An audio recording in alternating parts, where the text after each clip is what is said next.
the rest of the story. It was quite romantic, really, the tender courtship, and then that morning when Irene announced to the family that she was engaged. The family was only a mother and a sister then. Papa had been killed by a horse-drawn wagon 20 years earlier.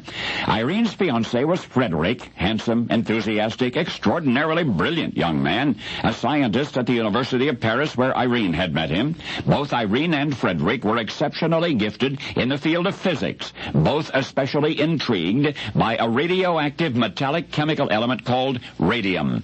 As individuals, Irene and Frederick might have contributed little to science, but together they would stand the world scientific community on its ear. And that brings us to the rest of the story. No sooner were Irene and Frederick married than they began working together. Irene was primarily concerned with the physical aspects of radioactive substances. Husband Frederick pursued their chemical identification. They labored together in the laboratory for 7 years. And then finally, their long-sought breakthrough. Irene and Frederick, pondering the transmutation of atoms, discovered artificial radioactivity.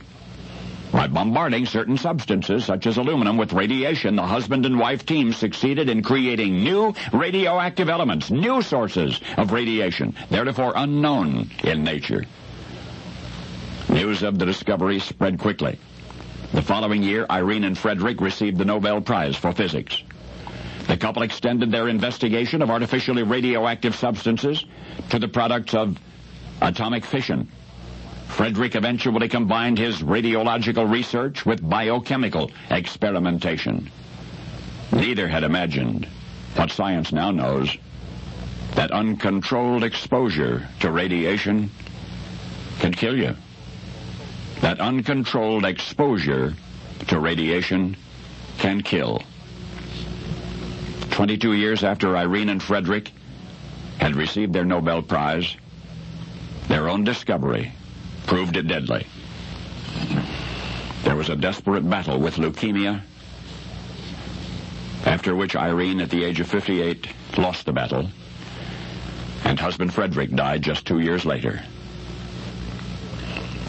The world of physics will forever remember the contribution of Madame Curie, a woman scientist who joined forces with her husband to discover radioactivity to win a Nobel Prize, the female physicist who succumbed to leukemia and who thereby literally gave her life to her work. But the woman of whom you've just learned was not she. No, Madame Curie, you'll recall, was Marie Curie. The one we've been talking about. The woman who also married a scientist. The woman who also shared his research. The couple whose radiological discoveries also led to a Nobel Prize. That woman who followed so precisely in the footsteps of Marie Curie all the way to the grave was Irene Curie, Marie's daughter. Now you know the rest of the story.